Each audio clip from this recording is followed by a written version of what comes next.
Boa noite, pessoal. Nós estamos aqui com o nosso estudo do módulo 2 do ESD, né? Temos ainda pessoas entrando. Eu vou começar com uma prece e explicar um pouquinho, explicar novamente as regras de participação, para que nós possamos aqui fazer um estudo proveitoso e que a gente possa aí, de todas as maneiras, levar e trazer para a prática da nossa vida tudo isso, nesse momento tão importante que nós estamos vivendo. Então, vamos elevar os nossos corações, nosso pensamento, esse momento onde necessitamos de tanta luz, força, para auxiliarmos aqueles que estão em situação mais difícil que a nossa, para que possamos nos solidarizar com todos que estamos vivendo a mesma situação, que Deus nos ilumine, ilumine os governantes, ilumine os povos, para que tenhamos consciência e possamos, Senhor Jesus, nesse momento, enxergar a importância, né, desse pit stop, dessa parada que nós estamos dando aí na nossa vida. O nosso estudo de hoje fala sobre a doutrina espírita na sua base, né? Começa aqui com o programa fundamental, módulo 2, e a Gabi chegou? Tudo certo aí, Gabi? Gabi, seu áudio. Vamos começar o nosso estudo, nós já estamos aqui na gravação. A ideia de hoje é trazer um pouquinho da origem da doutrina espírita, né? Acho que a Gabi estava sem áudio, Gabi. Consegue falar aqui? Não está conseguindo. Certo. Oi, tá conseguindo me ouvir? Agora sim, isso aí, Gabi. Eu tinha desligado o áudio aqui para poder iniciar. Tinha para fazer a prece, então eu tinha desligado o áudio aqui. Então, nós combinamos que os nossos 2 áudios estarão abertos, que os outros não ficarão abertos para evitar microfonia, e que eu vou acompanhando o chat e te trazendo alguma dúvida enquanto você faz o estudo, ok? Ok. Deixa eu só conectar aqui meu fone para ficar melhor para falar com vocês. Espera aí. E agora, pessoal, só relembrando, nós temos aqui no anexo os slides, o PowerPoint desse estudo, e o PowerPoint, o slide desse estudo, ele simplesmente foi baixado do site da FEB, né? Quem quiser pode baixar lá, ou então eu deixei aqui no início do chat o meu WhatsApp, pode me pedir depois que eu passo para a pessoa, tá? Mas para quem está no computador, provavelmente consiga baixar normalmente o arquivo. Quem está pelo celular, talvez o celular não aceite o tipo de arquivo, ok? Mas só me pedir que eu envie depois em PDF para o seu WhatsApp. Vamos lá, Gabi? Vamos lá. Bom, então a gente está dando início. Já mostrei o slide hoje. Principal, né? O slide está aberto aí para você. Ok, perfeito. Bom, então hoje a gente está dando início aí nesse projeto experimental, né, de fazer o estudo do ESD via videoconferência. Hoje a gente está dando início, então, a mais um módulo do ESD, que seria o módulo 2. E hoje a gente vai abordar o roteiro 1 desse módulo. Esse módulo ele fala sobre a codificação espírita, né? Vimos no módulo anterior, no módulo 1, tudo aquilo que preparou o terreno para a gente agora adentrar na doutrina espírita, na codificação espírita, né? Então já vimos a respeito do contexto histórico da doutrina espírita, quais são os princípios, os tríplice aspectos da doutrina, os objetivos dessa doutrina, e hoje a gente vai entrar, de fato, então, na codificação espírita. E esse roteiro 1, que a gente vai tratar hoje, é a respeito dos fenômenos mediúnicos que antecederam a codificação, né, que seriam, então, os fenômenos mediúnicos que aconteceram em Hydesville e o fenômeno mediúnico das mesas girantes. Esse roteiro, ele tem a importância, então, de justificar a importância desses fenômenos para a doutrina espírita, né? Para poder preparar o terreno para aquela invasão organizada dos espíritos superiores no momento posterior a esses fenômenos, né? De despertar as pessoas para a existência de uma vida póstuma, né? Uma vida após a morte, a existência dos espíritos. Então a gente vai falar um pouquinho a respeito desses dois contextos aí, desses dois fenômenos. Bom, pode passar, Sandrinha. Próximo slide aí. Tô tentando. Tentando colocar aqui, vamos lá. Pode continuar, Gabi. Será que vai? Senão eu sigo daqui, tranquilo. Fica tranquilo.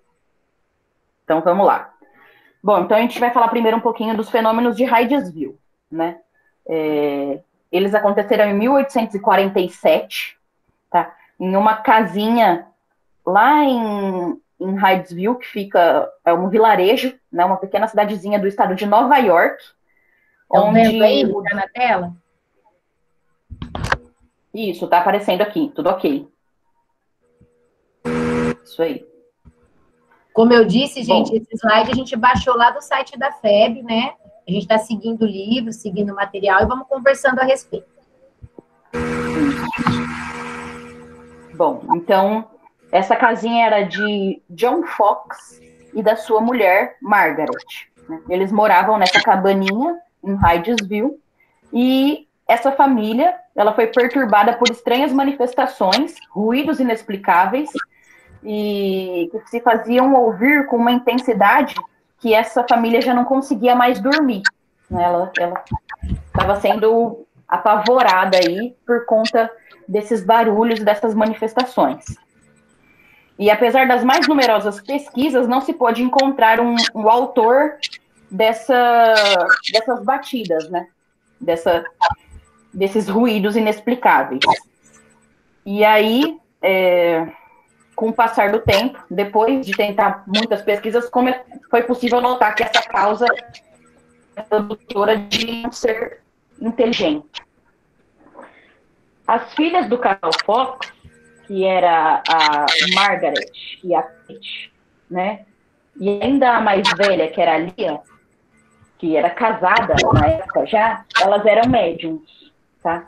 A Kate, ela tinha 11 anos, e no dia 31 de março de 1848, quando as pancadas se tornaram mais persistentes e fortes, resolveu desafiar o mistério, gravando-se um diálogo com que todos julgavam que fosse o diabo. A Kate, que tinha 11 anos, ela tinha apelidado o autor daquelas batidas de pé rachado na época, né? Como se fosse, para ela, quem fazia as batidas era o diabo. E aí, um dia ela resolveu desafiar o pé rachado, que fazia as batidas, um desafio com ele. Ela disse: senhor pé rachado, faça o que eu faço, batendo palmas. E imediatamente ouviram pancadas em número igual ao das palmas. A senhora Margaret, animada, disse por sua vez: agora faça exatamente como eu, conte 1, 2, 3, 4. E logo se fizeram ouvir as pancadas correspondentes. E aí seguiu-se com esse diálogo através dessas pancadas, né? E perguntaram para ele: é um espírito? Se for de 2 batidas. A resposta afirmativa não se fez esperar. Então o espírito foi lá e bateu 2 vezes. Se for um espírito assassinado, de 2 batidas. Foi assassinado nesta casa? 2 pancadas se fizeram ouvir de novo. Então, no caso, o espírito ali, ele estava se comunicando com a família Fox através das batidas, né? Então, elas começaram a interrogar esse espírito e elas mesmas criaram um certo sistema de respostas ali através daquelas batidas. Oi? De comunicação com o espírito, né, na verdade. Isso, elas estavam em comunicação ali com esse espírito. E elas fizeram um esquema, montaram um esquema dessa comunicação para poder saber um pouquinho mais a respeito da história dele ali e o porquê que ele estava ali. E aí, durante esse diálogo, se descobriu que ele era um espírito, então, assassinado. Chamados vizinhos, estes foram testemunhas dos fenômenos que aconteciam na casa, né? Todos os meios de vigilância foram postos em ação para a descoberta do invisível batedor. Mas o inquérito da família e o de toda a vizinhança foi inútil. Não se pôde descobrir a causa real daquelas singulares manifestações. A partir disso, as experiências elas seguiram, numerosas e precisas. E os curiosos, atraídos por esses fenômenos novos, não se contentaram mais com perguntas e respostas. Um deles, chamado Isaac Post, teve a ideia de nomear em voz alta as letras do alfabeto, pedindo ao espírito para bater uma pancada quando a letra entrasse na composição das palavras que quisesse fazer compreender. Desde esse dia ficou descoberta a telegrafia espiritual. Esse processo é o que vemos aplicado nas mesas girantes. Foi através desse processo, o uso do alfabeto na telegrafia espiritual, que os espíritos enviaram mensagens reveladoras dos desígnios superiores, como esta a seguir.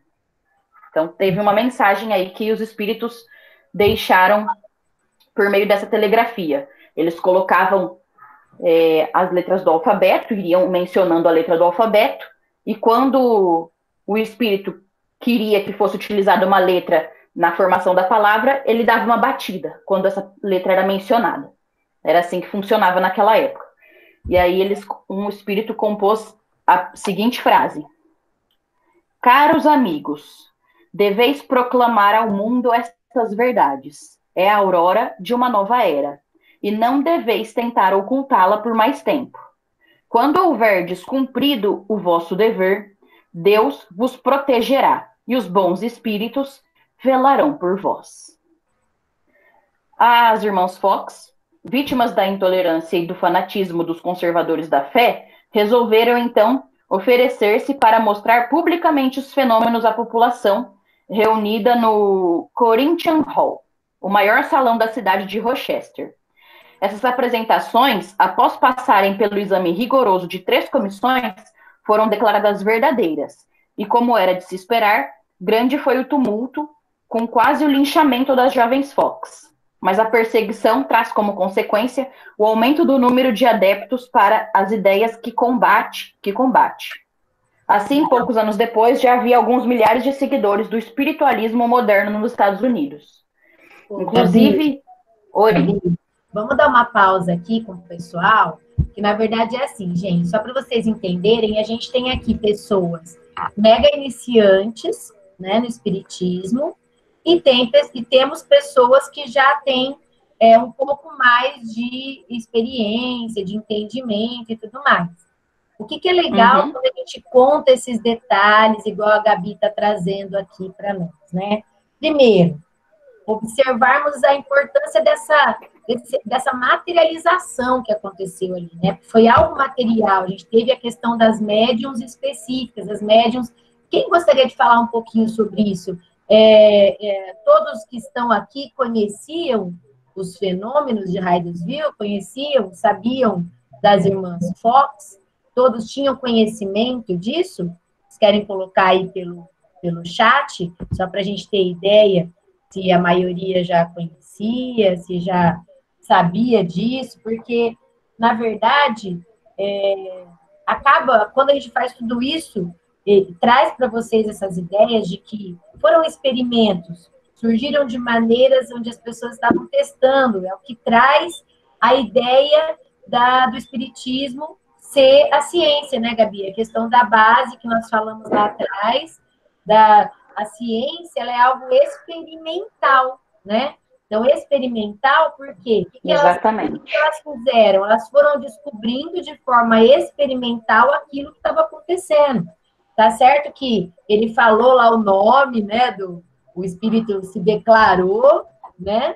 Mas eles acharam lá ossada, né? Pelo que eu vi ali que estava, que eu também não sabia em tantos detalhes assim.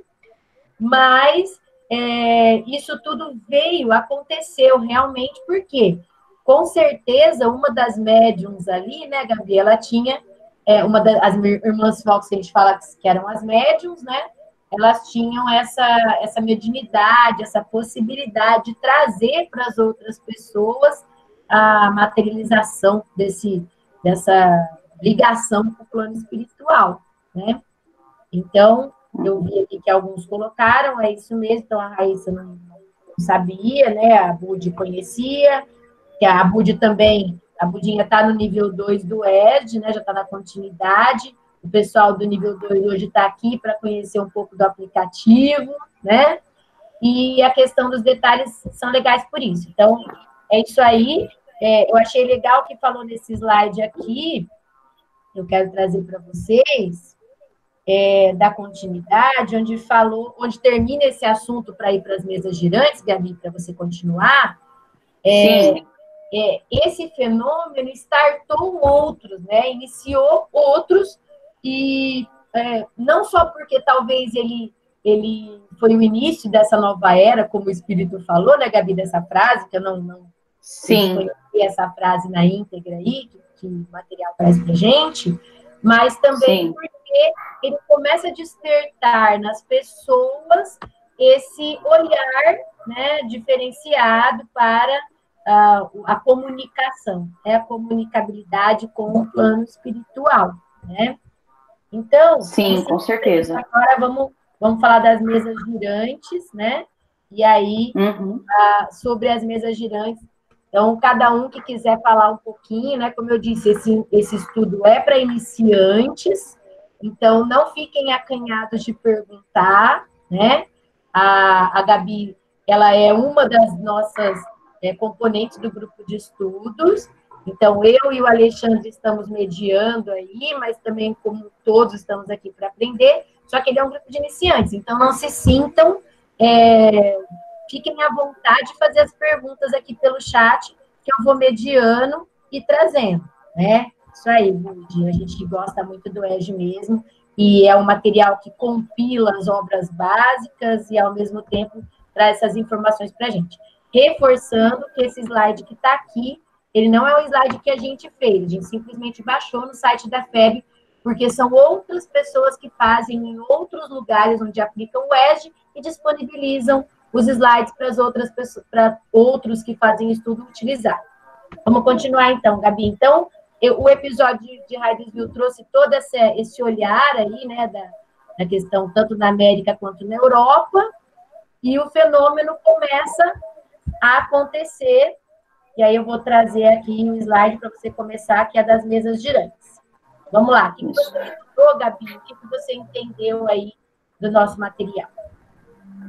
Então, é importante só complementar a questão das irmãs Fox, que após esse acontecido, que é basicamente esse acontecido como se fosse um filme de terror mesmo, né? Uma assombração numa casa que provoca batidas, e aí, nessa sabedoria de criança, a Kate, ela resolveu desafiar esse espírito que estava ali provocando aquelas batidas, e diante disso que se surgiram toda essa codificação, né, essa telegrafia através das batidas, né, essa comunicação. E esse fenômeno, ele também originou o estudo do espiritualismo moderno nos Estados Unidos, né? Depois que esse fenômeno ocorreu, surgiu esse tipo de estudo lá nos Estados Unidos. Então, também foi precursor de grupos de estudos lá a respeito desse tipo de fenômeno. Legal. Bom, passando para as mesas girantes, então, né? É necessário dizer, então, que o fenômeno tomou em seguida outro aspecto. As pancadas, em vez de se produzirem sobre as paredes e sobre o assoalho, faziam-se ouvir na mesa, em torno da qual estavam reunidos os experimentadores. Este modo de proceder fora indicado pelos próprios espíritos, né? Então, essa forma de se proceder, onde as pancadas aconteceriam numa mesa onde todos os experimentadores estivessem sentados ao redor, foi os próprios espíritos que indicaram esse novo formato de comunicação. Né? Legal. O primeiro fato observado foi o da movimentação de objetos diversos. Né? Designaram-no vulgarmente pelo nome de mesas girantes ou dança das mesas. E esse fenômeno, que parece ter sido notado primeiramente na América, se produziu rodeado de circunstâncias estranhas, tais como os ruídos, pancadas, né, sem nenhuma causa e pancadas sem nenhuma causa ostensiva. Em seguida, propagou-se rapidamente pela Europa e pelas outras partes do mundo. Então, assim, né, a gente conhece esse fenômeno das mesas girantes, que ocorreu na França, né, quando Kardec foi lá, que mais posteriormente a gente vai estudar um pouquinho sobre a biografia do Kardec, e o Kardec teve esse primeiro contato com o espiritismo e com o mundo dos espíritos através desse fenômeno das mesas girantes. Mas as mesas girantes, elas não surgiram primeiramente lá na França. Ela aconteceu em diversos cantos do mundo, né? Surgiu primeiramente na América, depois foi para a Europa, depois foi propagando para várias outras partes do mundo. Então foi realmente assim, como os espíritos mesmo dizem, uma invasão organizada, né? As primeiras manifestações inteligentes se produziram por meio de mesas que se levantavam e com um dos pés davam certo número de pancadas, respondendo deste modo sim ou não, conforme fora convencionado, a uma pergunta feita. Até aí, nada de convincente havia para os céticos, porquanto bem podiam crer que tudo fosse obra do acaso. Né? Então, até aí, os céticos ainda não estavam convencidos de que tinha algum fenômeno ali sobrenatural ocorrendo. Obtiveram-se depois as respostas mais desenvolvidas com o auxílio das letras do alfabeto, dando o móvel um número de pancadas correspondente ao número de ordem de cada letra. E aí chegava-se a formar palavras e frases que respondiam às questões propostas. Então foi mais ou menos aquele esqueminha que o Alexandre está falando aqui no chat. Já havia um estudo sobre fenômenos ostensivos já no século XVIII por diversos cientistas e até pastores metodistas e presbiterianos. O Arthur Conan Doyle escreveu sobre esses estudos e outros já no século XV. Então aí, ó, esses fenômenos todos já eram, já vinham ocorrendo há muito mais tempo do que a gente poderia imaginar. Né? Então, nesse caso aqui das aí, Gabi, que você estudou, né? O que você traz para a gente, assim, correlacionando com o que a gente viu anteriormente, né? Sobre a base da doutrina espírita, né? Sobre a tríplice, vamos dizer assim, a tríplice vertente que a gente pode ter. Como que você correlaciona isso? O que você enxerga aqui nesse momento que está acontecendo? Então, esse primeiro momento aqui do surgimento da doutrina espírita, né, que é esses fenômenos que antecedem a codificação, que antecedem a chegada do Kardec para codificar tudo isso, né, esses fenômenos espíritas, eu acho que eles são parte do tríplice aspecto da doutrina espírita, onde eles integram o campo da ciência. Eu acho que a doutrina espírita, ela se ingressou, ela se consolidou como uma ciência experimental, né, indutiva, de observação desses fenômenos que aconteciam, tanto em Hydesville, né, na casa das irmãs Fox, da família Fox, tanto na Europa, depois com esse fenômeno das mesas girantes. Então, acho que o primeiro ponto, assim, de início da doutrina espírita, ela foi com a instauração da ciência. A primeira coisa que aconteceu foi a ciência, né,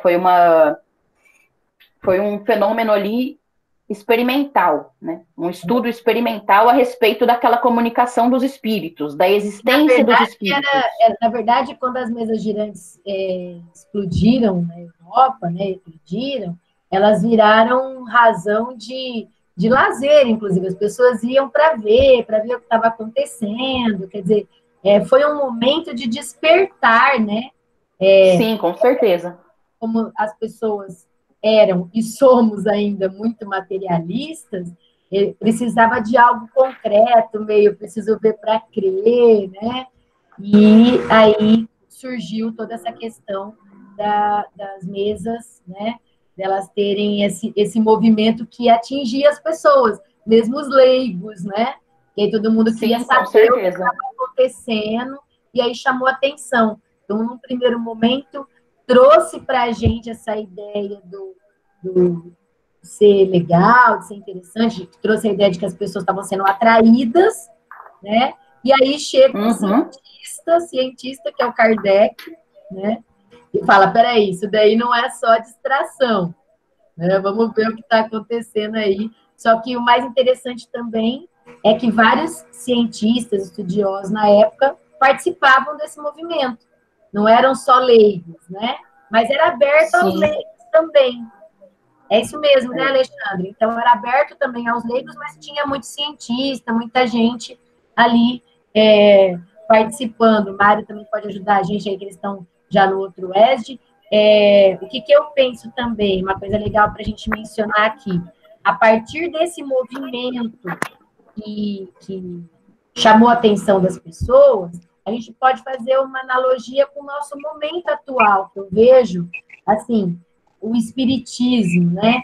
Eu vejo muitas pessoas, cientistas, médicos, pessoas que trazem mais seriedade para a nossa doutrina no meio leigo, quando as pessoas leigas olham e falam assim, nossa, mas é ciência também, tem aquele cientista, que normalmente tem aquela ideia de que o cientista não acredita, né? Não tem religião e tudo mais. Eu acho que é uma analogia aí para o nosso momento também. Né? Sim. A gente tem que levar em consideração também que tudo se inicia através da curiosidade, né? Isso. Então, despertar aí para a doutrina espírita, ela foi realmente através da curiosidade. E é interessante falar a questão de que não é só o Kardec que foi o cientista que investigou isso, tanto que é possível ver que ele foi investigar esse fenômeno das mesas girantes, porque ele foi convidado por outros cientistas da academia que já estavam documentando, né, e pesquisando a respeito, e o convidaram também para observar, para ele emitir algum parecer sobre aquilo, né?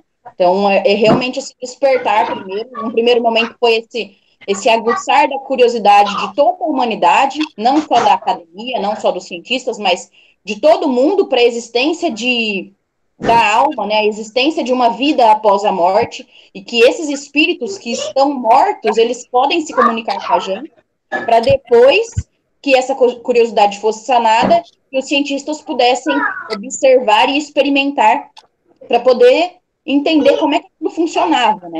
Então, foi o primeiro passo ali do surgimento do espiritismo, que foi através da ciência, né? Da observação e do experimento ali. Exatamente.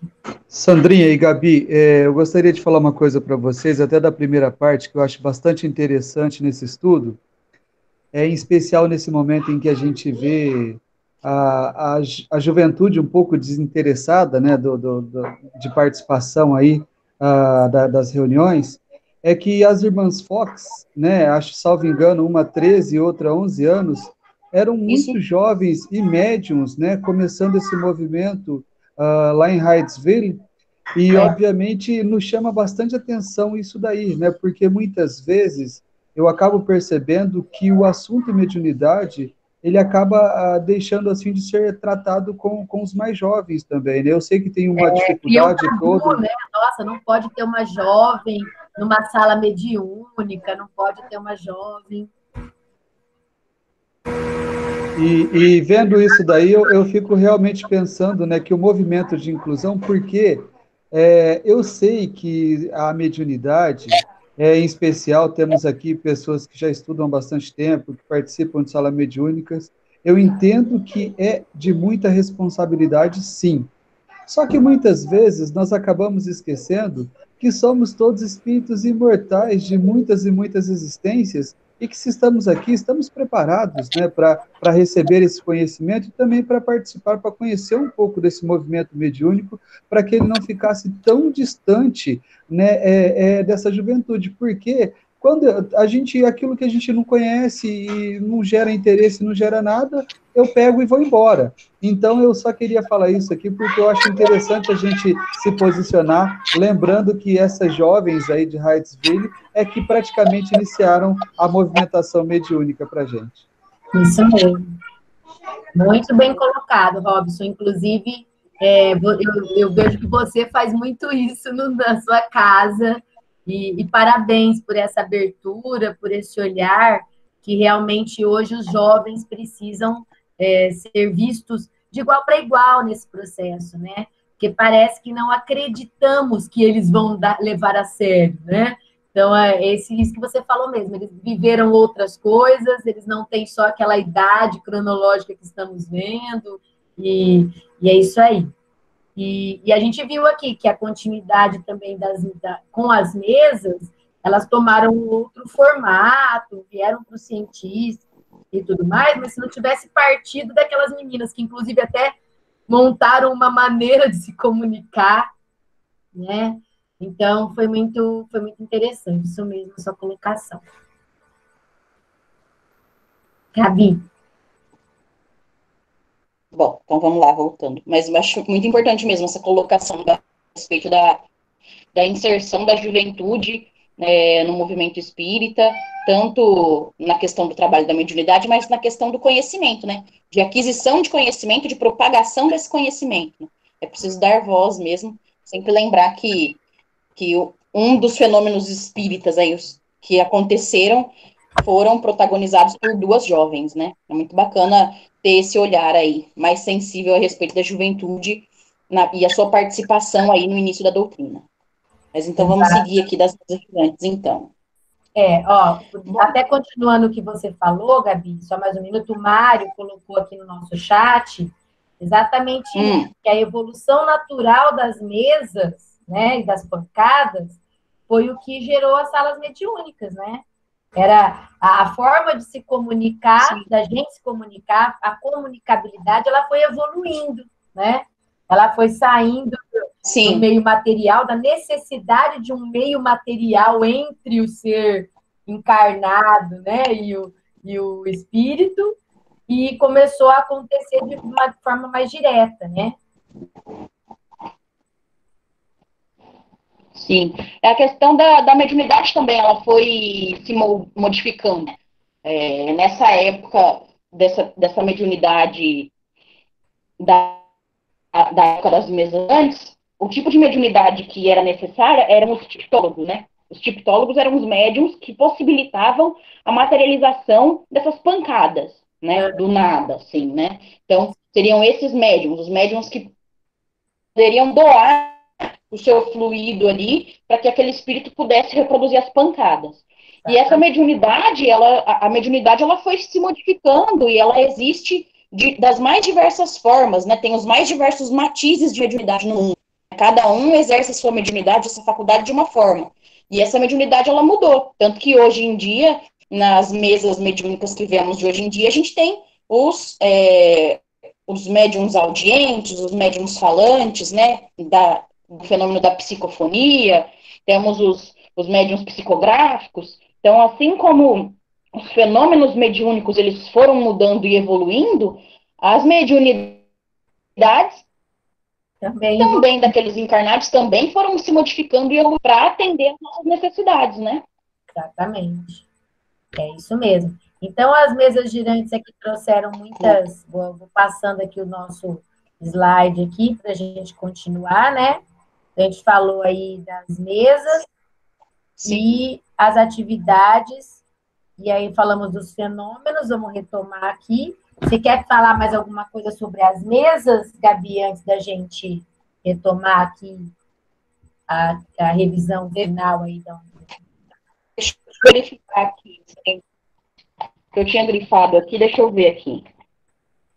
Então, a gente tem aqui, ó, uma retomada dos fenômenos, né, de Hydesville, então, uma revisãozinha, por isso que é legal o slide, né, e depois a questão das mesas girantes, que eles começaram a perceber realmente que elas eram movidas por uma força inteligente. Uma coisa que chamou bastante a minha atenção no filme do Kardec, não sei, acredito que grande parte de vocês tenha assistido, foi uma cena onde primeiro aparecem todas as mesas num local, assim, que parece um café, e todo mundo com as mesas fazendo várias mesinhas e pessoas em volta com o fenômeno das mesas girantes. E aí, depois que ele codifica a doutrina, né, nesse mesmo local, nessas mesmas mesas, em cima dessas mesas, o Livro dos Espíritos, e as pessoas estudando o Livro dos Espíritos, quer dizer, não precisavam mais daqueles fenômenos materiais ali, testes, que já tínhamos algo mais concreto, algo que já tinha sido construído a partir daquilo, e aí foi a fase seguinte, né, da doutrina. Né? Então, essa cena me chamou muita atenção no filme, foi uma cena muito forte para mim no filme. Né? O pessoal que está aqui tem mais alguma colocação aqui? Gabi, quer continuar enquanto a gente espera o pessoal escrever? Então, só a questão do finalzinho aqui, né? Que no finalzinho em agosto de 1856, né, aconteceram todos esses fenômenos, despertaram, como a gente falou, né, vários curiosos que iam lá ver essas mesas, né, como se fossem em estabelecimentos, como se fossem cafés, assim, voltados para simplesmente assistirem o espetáculo das mesas que giravam, né? E isso atraiu muita gente. Em 4 de agosto de 1856, veio o Santo Ofício, que condenou esses fenômenos, dizendo serem consequência de hipnotismo e magnetismo, porque muita pouca gente naquela época já acreditava em peripécias do diabo, né? E aí, esse próprio Santo Ofício também taxou de hereges as pessoas que, por intermédio delas, né, esses fenômenos eles eram produzidos. Então, assim, além de ter um movimento totalmente a favor, teve um movimento também que era completamente contra, né? E é justamente, a gente pode ver até no filme do Kardec, como você mencionou, que é justamente esse movimento que era contra esses fenômenos, que era contra esse despertar e que era contra a pesquisa que o Kardec depois se propôs a fazer e a codificação que o Kardec se prontificou a fazer, que incentivou que isso tomasse as proporções que tomou, né? Tanto que o Livro dos Espíritos, a maior publicidade que ele pôde ter foi aquela queima de vários exemplares, né, na Espanha. Então, realmente, esse movimento contra também auxiliava positivamente em relação ao marketing da própria doutrina espírita, né? Era nessa hora que a doutrina ganhava força. Isso mesmo.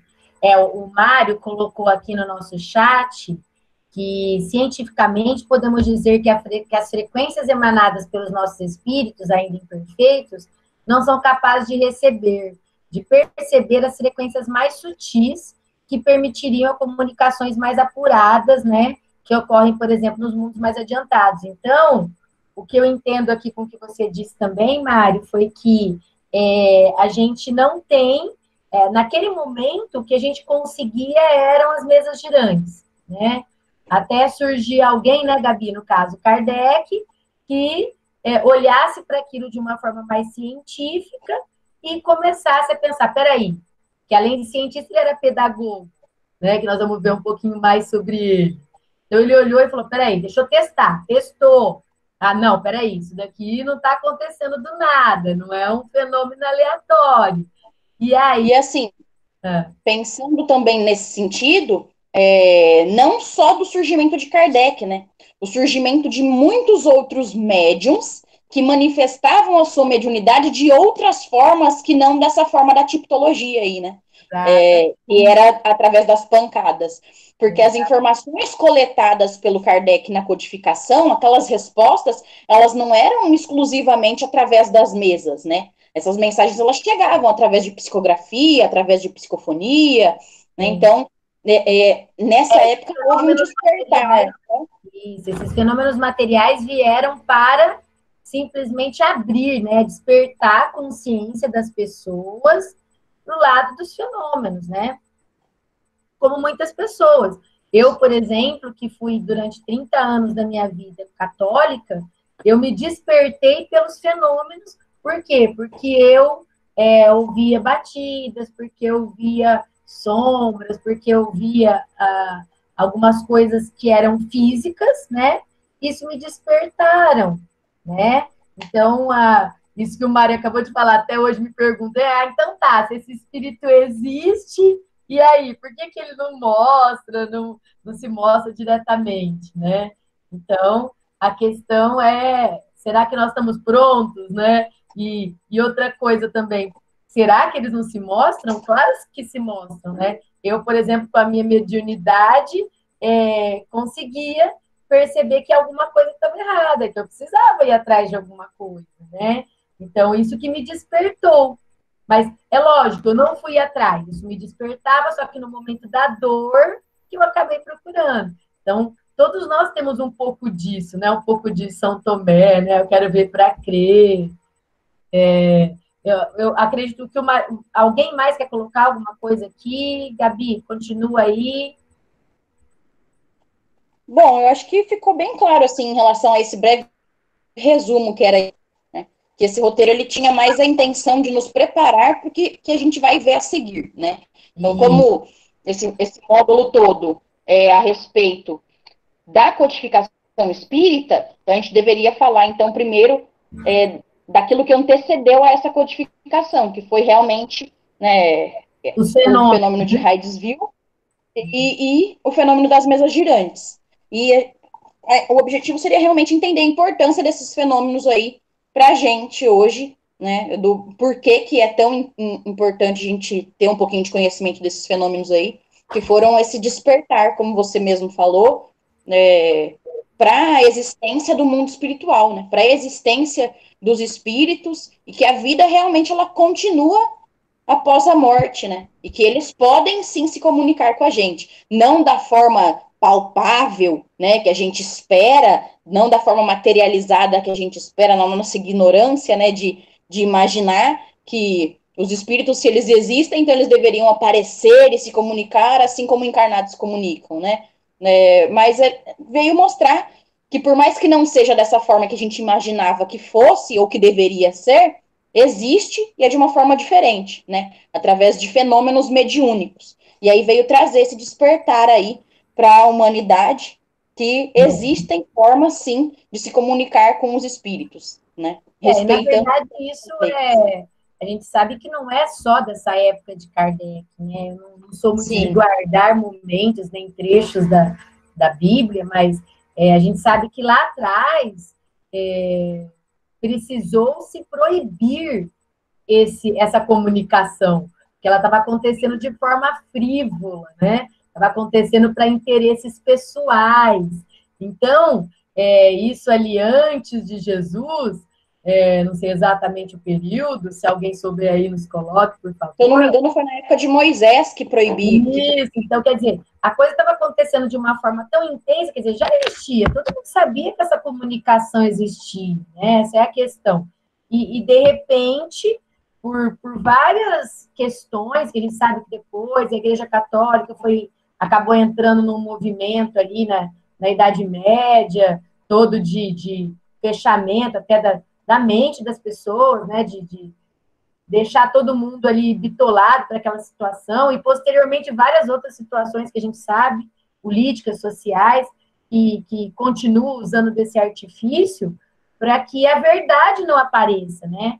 Porque, igual fala aqui nessa mensagem final, eu rogarei ao Pai e ele vos dará, isso aqui a Márcia colocou, na lei de Moisés foi proibido, e eu rogarei ao Pai e ele vos dará outro Consolador, para que fique convosco para sempre. Quer dizer, a ideia de trazer uma ideia, algo, o codificador, né? Que ia ficar para sempre, está codificado. Vou ser sincera com vocês, gente, eu fiquei chocada, eu acabei vivendo aí esse momento na Europa, nesse momento muito triste, eu tinha um roteiro espírita para visitar na França, e eu fiquei chocada com a falta, o quanto eles não valorizam. Kardec não existe para a França, gente. Toda essa coisa que a gente tem no Brasil, de visitar, do Chico, e de Uberaba, e de tudo que a gente vê aqui no Brasil, que preocupamos com tudo isso que está acontecendo, Kardec na França não existe, assim. Existe lá a casa dele, que eu tirei a foto, a casa onde ele conseguiu finalizar o Livro dos Espíritos, foi naquele momento, não conseguiram montar ainda um museu com as coisas que ele tinha. Então, quer dizer, eu procurei e não consegui encontrar nada que tivesse escrito. Não estava escrito o nome dele. Então, assim, não existe essa valorização. Apesar de tudo que ele trouxe, igual eu disse aqui que é um Consolador que ia ficar com a gente, e simplesmente ninguém fala de Kardec em Paris. Já me chegaram a comentar a mesma coisa para mim, de que lá na França não existe, e a única coisa que existe lá é no túmulo de Kardec, está escrito que ele é o pai da filosofia espírita. Então, eles adotam Kardec lá na França, na Europa e em qualquer outro lugar do mundo, como líder de uma filosofia, né? Como existem diversas filosofias, ele é o autor de mais uma delas. E o que se dá essa desvalorização?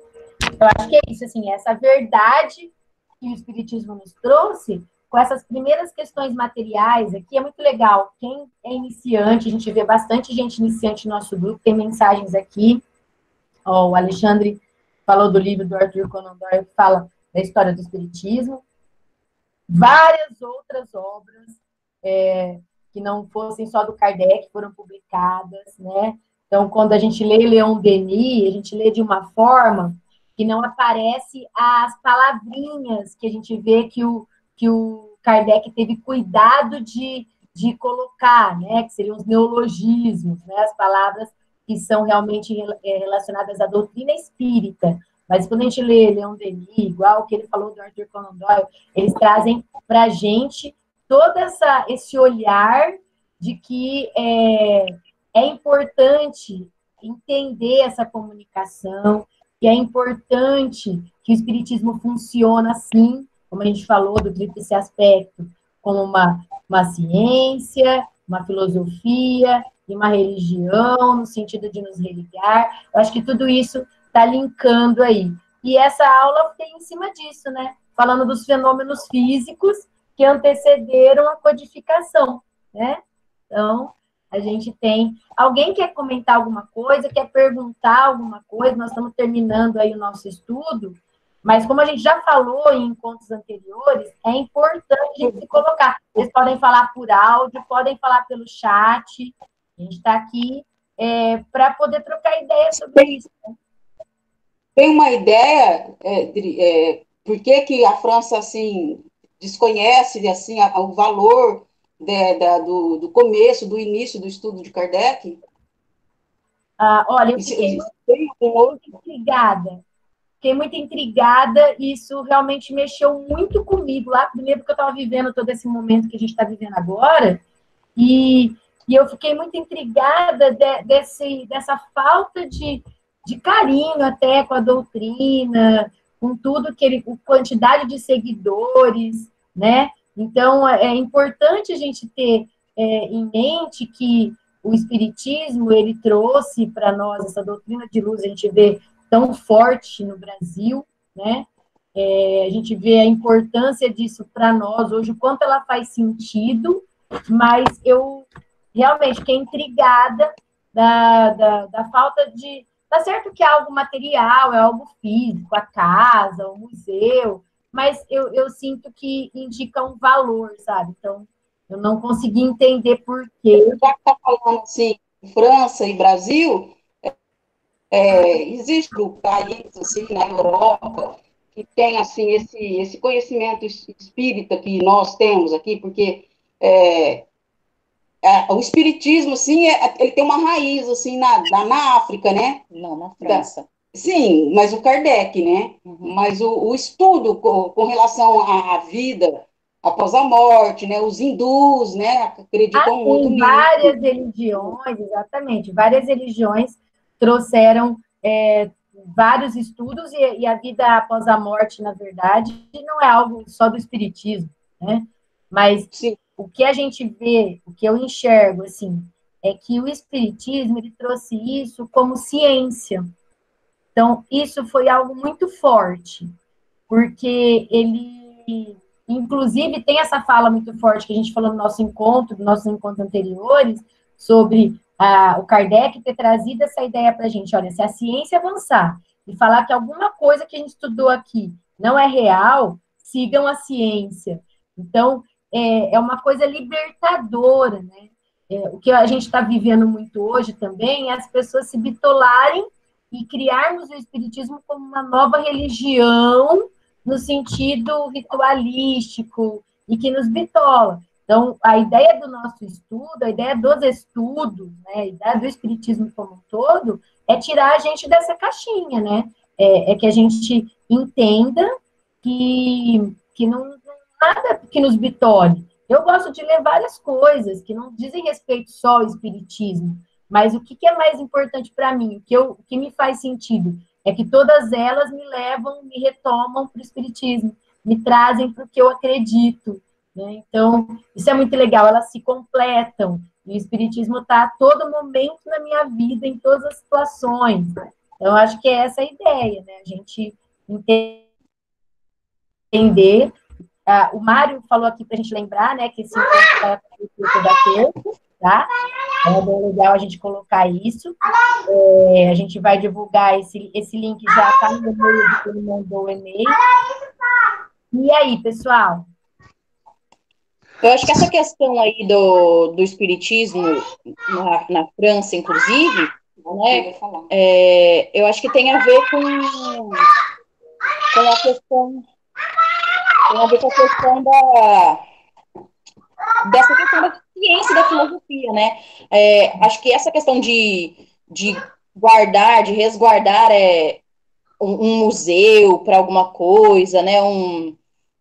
Resguardar como se fosse um culto ritualístico da gente ir lá e transformar num memorial e tudo mais, é muito mais voltado para uma religião, né? De cultuar a pessoalidade, a pessoa. O que eu penso, por exemplo, a gente tem as revistas espíritas originais, entendeu? Então, acho que essas coisas, elas são muito legais de se ter, né? E pelo que eu estudei lá, foi deixado para uma família, que depois passou para outra pessoa, para outra, e aí chegou numa pessoa que, no fim, transformou a livraria, que não tinha tanta venda, numa livraria espiritualista, né? E aí misturou várias obras, e aí saiu do foco do espiritismo. Então, eu penso que a questão não precisava ter um museu, lógico, para ficar idolatrando as coisas dele, que tem sentido, né? Inclusive, eu não fui no túmulo, mas eu quis passar no caminho para ver o que estava acontecendo. Mas nessa livraria, por exemplo, ter os exemplares, como a gente vê nas bibliotecas, né? A gente não gosta tanto de chegar lá e ver na biblioteca o livro original. Primeira edição, né? Isso, a primeira edição. Então, é isso que está nas mãos dessa pessoa lá, que é uma livraria, mas que ela acabou se tornando espiritualista, né? Então, acho que é isso. A gente está aqui, o Mário está falando sobre a Inglaterra, que a Inglaterra é bem desenvolvida nesse sentido, com médios muito respeitados, um meio espírita internacional. Sim. Ô, Sandrinha, até o que eu acho interessante a gente pontuar sobre essa questão do espiritismo não tão desenvolvido na Europa, é porque aqui no Brasil, por exemplo, a gente já tem uma ideia, né, de Chico Xavier, por exemplo, como um dos trabalhadores aí da doutrina espírita e um dos maiores divulgadores que nós temos no Brasil, como Divaldo e outros, e sabemos que Kardec, pela própria história dele, né, até a Gabi disse que falaria um pouquinho depois sobre Kardec, mas Kardec era muito conhecido, né, tanto na França, por ser um educador, por ser discípulo de Pestalozzi, então o conhecimento dele científico era aquém do espiritismo, né? Ele estava muito além do desenvolvimento da doutrina espírita. Sim. E eu fico pensando que quando a gente vê lá no Livro dos Espíritos, quando o próprio Kardec pergunta se o espiritismo seria a religião do futuro, né? Mas os espíritos respondem, né, que não seria a religião do futuro, mas o futuro das religiões. Eu me coloco, quando eu penso nisso, é o seguinte: o espiritismo é um tipo de religião, ou é uma religião, como a Gabi falou, no seu tríplice aspecto, que não é para todos, né? Quando a gente pensa que nós estamos, né, num mundo de provas e expiações, na segunda escala da evolução planetária, onde a gente percebe que aqui, como no estudo que a gente vê na Gênese, no estudo que a gente vê no livro da doutrina espírita, eu sei que tem os iniciantes aqui, mas que chegarão depois, a gente vai perceber, inclusive na questão 100 do livro dos Espíritos, né, que fala sobre a categoria dos espíritos, que nós estamos aqui com diversos tipos de espíritos, né? Então, espíritos iniciando, espíritos muito adiantados, espíritos medianos, e com isso, eu penso que é aquela famosa frase, né? Cada um no seu quadrado. Então, significa o quê? Que é por isso que a gente não vê um desenvolvimento tão grande do espiritismo na Europa, na época de Kardec, surgiu lá, porque na verdade era o berço, né, do conhecimento que estava se envolvendo naquela época, o iluminismo, tantas coisas. No nosso capítulo anterior, nosso anterior falou sobre o iluminismo, sobre a Revolução Francesa, quer dizer, perfeito. A ideia que estava ali fomentada e todo mundo olhando, o que está acontecendo, né? E aí... Perfeito.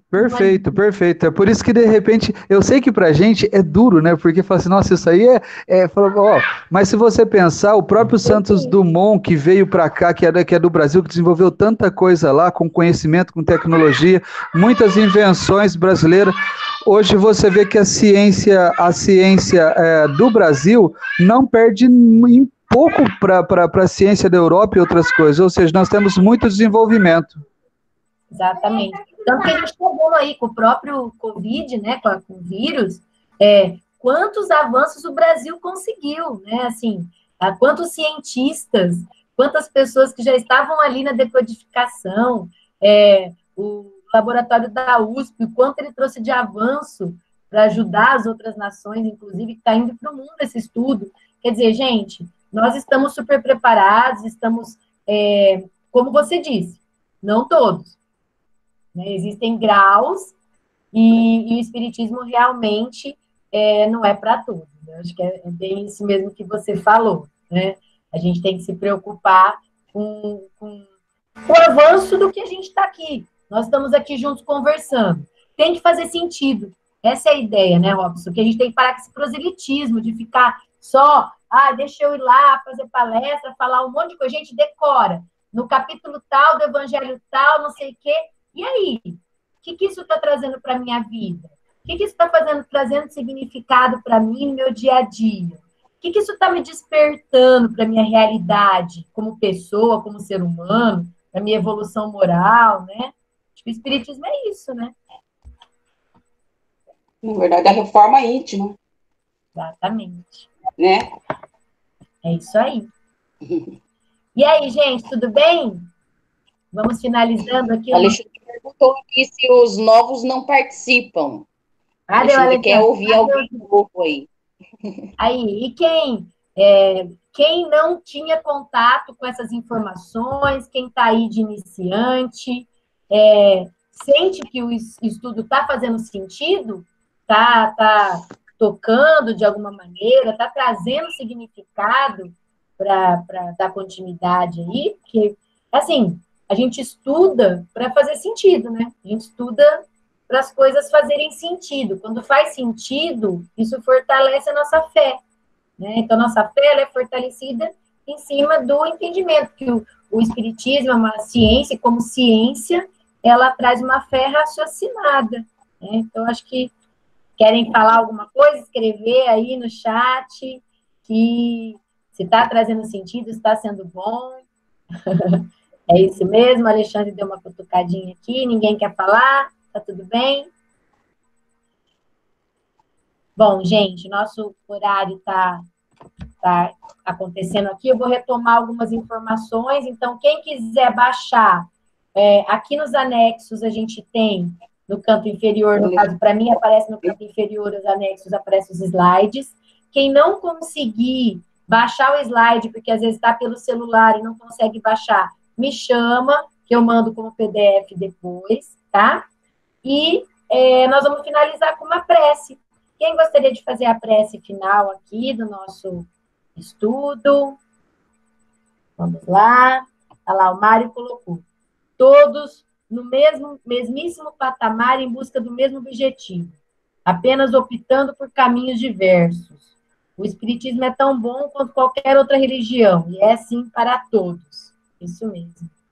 Na verdade, o que eu entendi que ele disse é a questão que nem todos vamos alcançar. Como eu acho que você mesmo, Mário, colocou ali em cima, né? Nem sempre nós estamos preparados para receber tudo, né?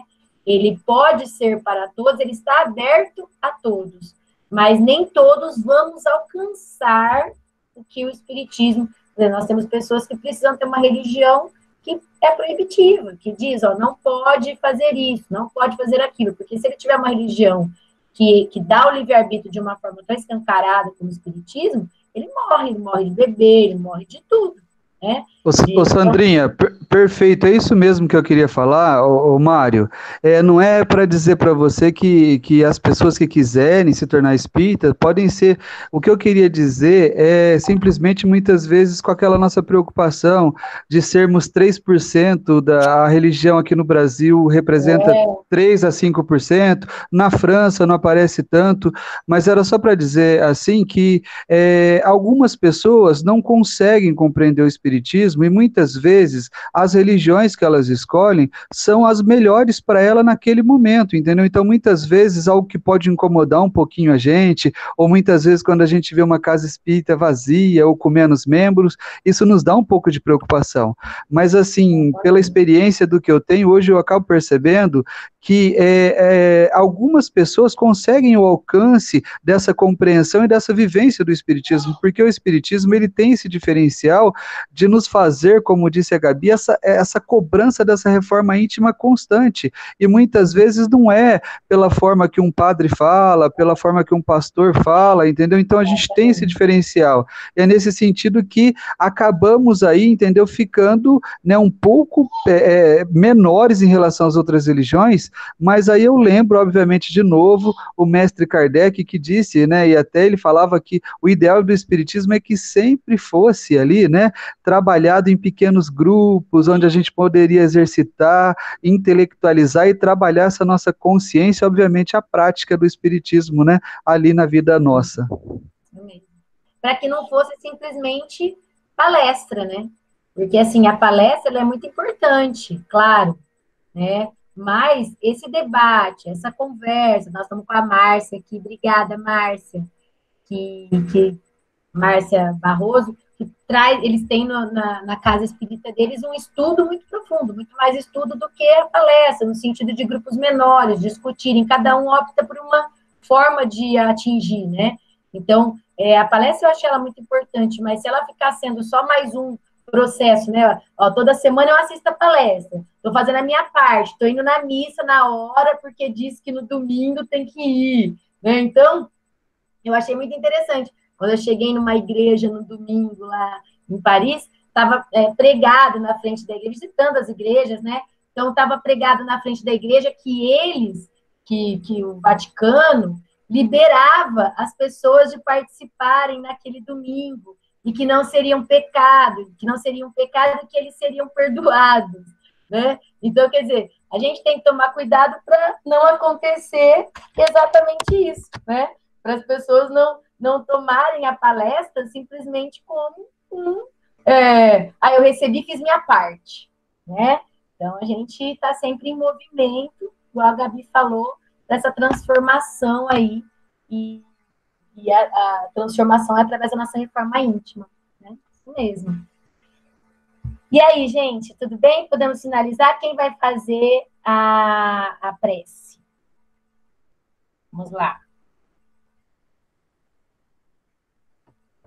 Quer trazer a prece para a gente? Robson aqui, ajudando o nosso... Muito obrigada por você ter participado, por estar junto com a gente aí. Finalizando o nosso estudo de hoje. Posso sim, Sandrinha, se todos concordarem, e fico muito feliz de participar, achei bastante instrutivo, né? Eu ainda não conhecia esse método, mas vi que a participação é totalmente real,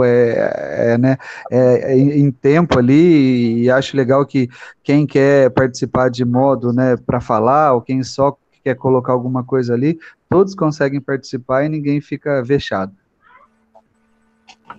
É muito bacana, né? É experimental aí a proposta da Sandrinha de fazer esse grupo do estudo hoje, nossa primeira vez, né? Do grupo do ESG, do IELAR.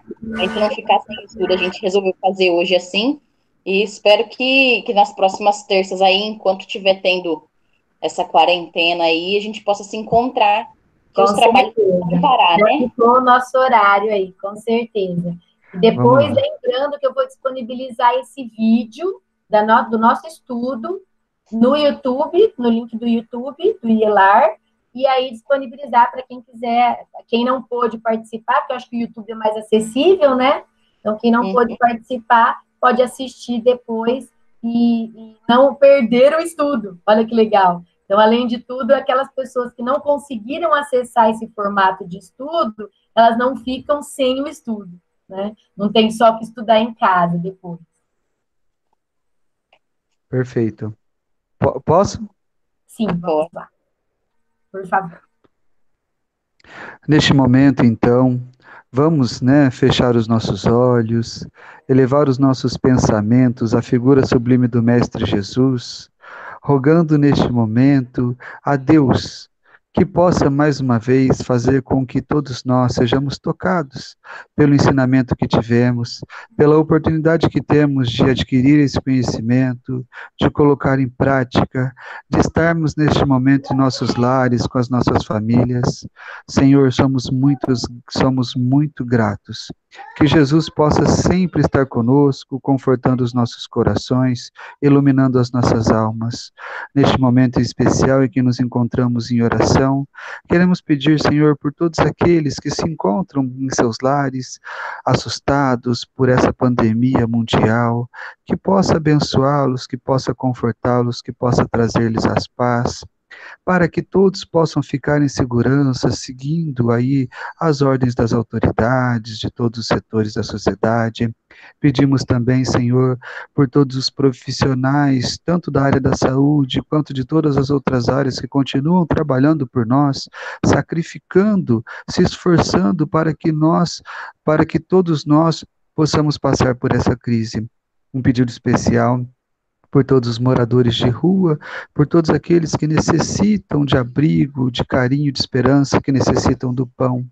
Que todos nós possamos fazer sempre o melhor, sendo caridosos e tendo sempre esperança e amor em nossas vidas. Obrigado, Senhor, por esta noite, por esse estudo, e que assim seja. Que assim seja. Gente, beijo no coração de todos. Estou finalizando aqui a gravação e quem precisar do arquivo, entre em contato. Obrigada, gratidão pela participação. E vamos agora dar continuidade, não nos afastarmos nesse momento, que é muito importante para todos nós. Obrigada. Obrigado. Tchau, Sandrinha. Pessoal. Obrigada por participar aí mais uma vez, tá bom? Boa semana. Beijão. Beijo. Tchau. Tchau. Tchau, obrigado.